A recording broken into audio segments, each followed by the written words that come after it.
All right, here we are live, doing some live action here. And I titled this one Oops, Day 23 of 30. And I'll tell you why in just a second. I'm just going to check the sound. See what we got here. I can tell you StreamYard's been, I don't know if it's not streaming. All right, here we go. All right, cool. All right, so here we are, day 23, total of 23 miles so far, equivalent to 1,518 laps. And I say equivalent to because, as I talked about yesterday, I've got a bad ear infection right now, so I'm changing up how I'm doing things. Yesterday, I walked a mile, or actually, it was a couple miles. I forget exactly what it was. But today, I actually ran a mile in the pool, and because I cannot get my head underwater right now because of the ear infections. So, which is a total bummer, but it is what it is. And we press on like we do in recovery, right? So 23 miles, equivalent of 1,518 laps in the pool. But today I ran a mile in the pool, which was actually not really that fun. Got to be honest with you. It was, I'm unable to put headphones in my ear now because of the tenderness of it. And it would suggest I don't do that because of the sound going through with the music. So I just kind of ran, head above water, kind of like life sometimes. And it was pretty boring, but I'm here. I'm for you, doing it for the people, doing it for all the people that donated so far. And there's still time to do that as well. If you just go to swimforrecovery.com, you can watch all the videos. I have to put the video from yesterday up. And I had a couple other interviews, and the interviews fell through for a variety of reasons. But we have enough, I believe. Let me check real quick. So this afternoon, I have a person I'm interviewing, and then we have 1, 2, 3. So if you want to share your story, send me a message because I think we could use a couple more just in case things fall through like they do sometimes. But today I'm going to do something a little bit different because I had an interview scheduled yesterday and I had to change the time, and then the person didn't get the email. We had to change the time. So I'm just going to share a couple videos I have here. One about a client I worked with, and a really cool story. So I'm going to share his real quick with you, and then I'll be back to share a couple other things. So let me find Robert's. Let's see, where is it? I think it's on a different. I think it's on. Here we go.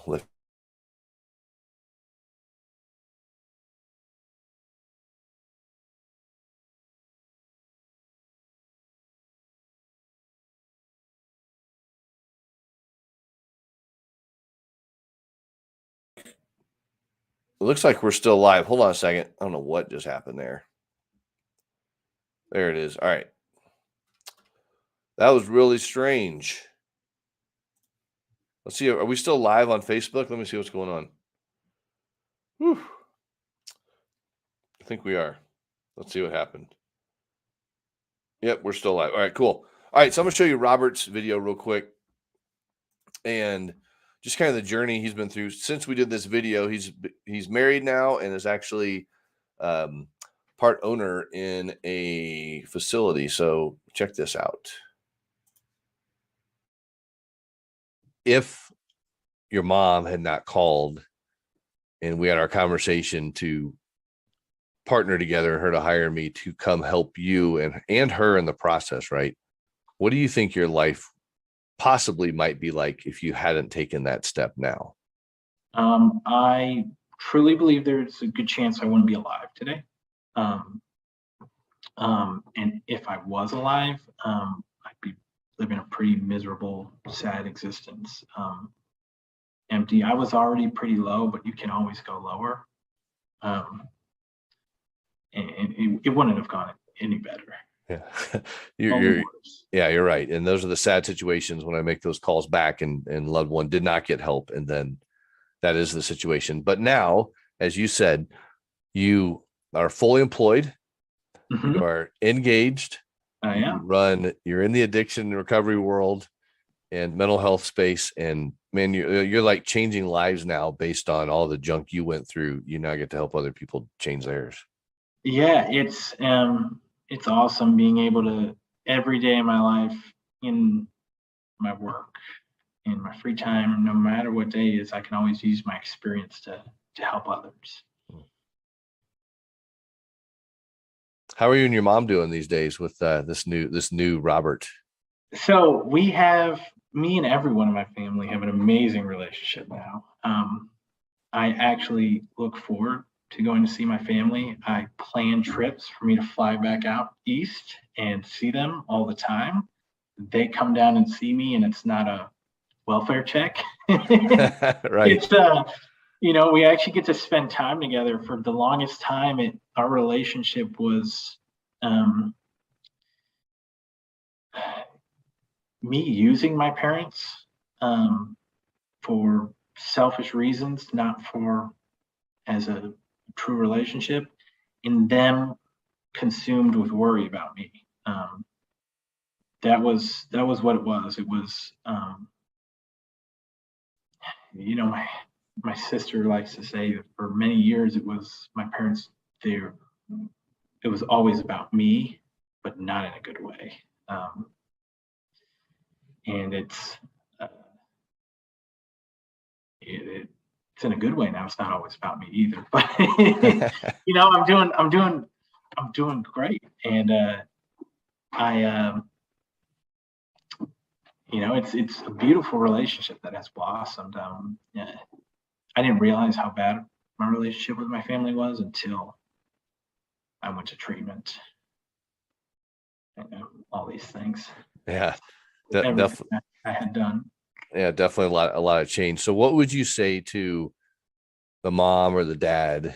Because I'm relating this to your story, right? You had concerned parents and you were the one that was struggling, but the mom and the dad that are afraid to, call and schedule an intervention, or at least have that first call to see what to do. What would you say to them to encourage them to do something? Well, number one, call right now.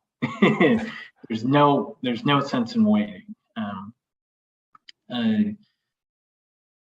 Understand that there's a better side to it. You can get out of it. Also understand that if your son or daughter has tried before, that doesn't mean it's not going to work if you try again. My personal story is I had 2 real attempts. And other people's stories are more than that. And that doesn't mean that failed attempts are an indicator of what's going to come in the future.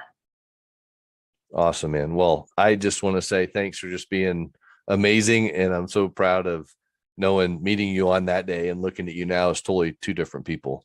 And the thing that changed was your willingness to change your own life and listen to suggestions of other people, and look at you now. Yeah, it's I'm happy. I love my life, and I can't see myself living any other way right now.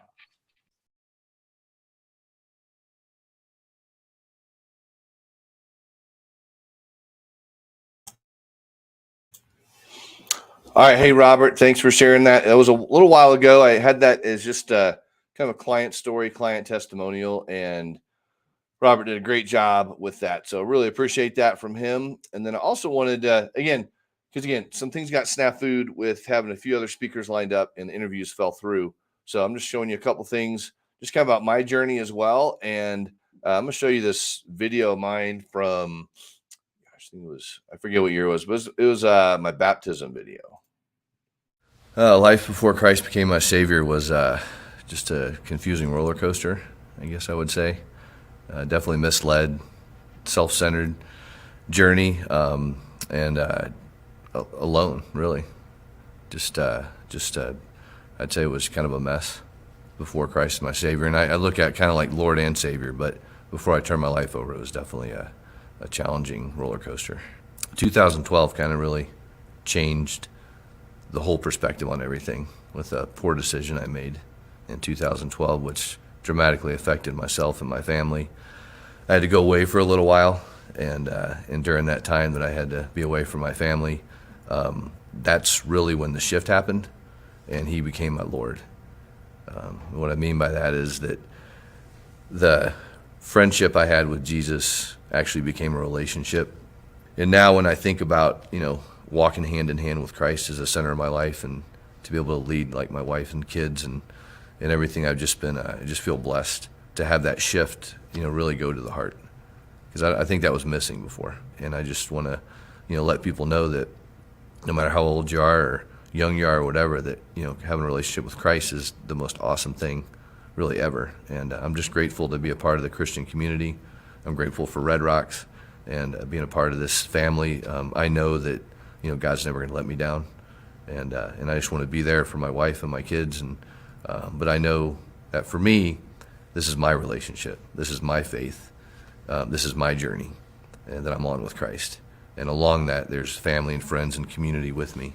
But I know that when I'm alone, that He's right there with me, and I'm just excited to have that as part of my walk with Christ, and grateful for this opportunity to be a part of the Red Rocks baptisms.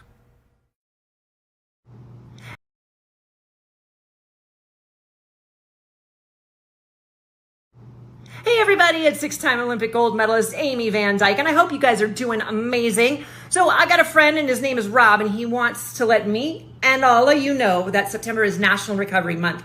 So he's actually going to be swimming 1 mile a day in the month of September in Littleton, Colorado. Yay, Colorado, it's where I grew up.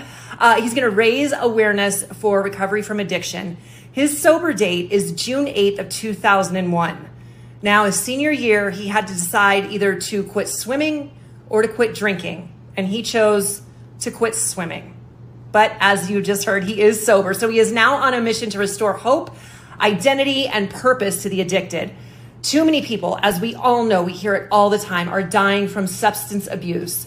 So we want to spread some awareness. He wants to spread awareness for his swim recovery page, because remember, 1 mile every day in September, that's a lot. So go to www.swimforrecovery.com. He's raising awareness. And also you can donate to him, and it's a completely tax-deductible donation to help support his ministry programs. Something that I think is just amazing. He had to decide between swimming and drinking in high school, and now Rob says that swimming is his mental health therapy. How cool is that? So please go check it out, www.swimforrecovery.com. Help Rob out with everything that he wants to do, and do a good thing, because it is awesome. All right, you guys, be well, be kind to yourself and others. Go to that website, donate some money, do it now. Bye, guys. All right, Amy, thanks a bunch for that too. So kind of different perspectives there. Again, didn't have a fresh recovery story for today to post, but I always have tons of content anyway. So you got to hear from Robert, kind of what it's like to tap into Lifted from the Rut services. Got to hear a little bit about my story from a while ago during my baptism, and got to hear from Amy Van Dyken again, a six-time Olympic gold medalist. So tomorrow we'll be back with a fresh live story for you. And just thanks for tapping in today. Make sure to go to swimforrecovery.com and check it out. And outside of that, have an amazing day. And I'm going to go grab some coffee with a client and hang out and talk about recovery. So we'll talk to you later. Bye.